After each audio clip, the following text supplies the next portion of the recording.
الله العظيم.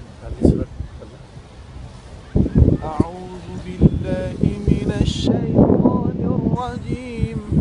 بسم الله الرحمن الرحيم.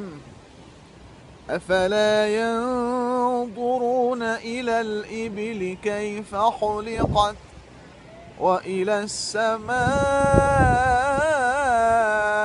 كيف رفعت وإلى الجبال كيف نصبت وإلى الأرض كيف سطحت فذكر إنما أنت مذكر لست عليهم بمسيطر إلا من تولى وكفر فيعذبه الله العذاب الأكبر إن إلينا إيابهم ثم إن علينا حسابهم صدق الله العظيم.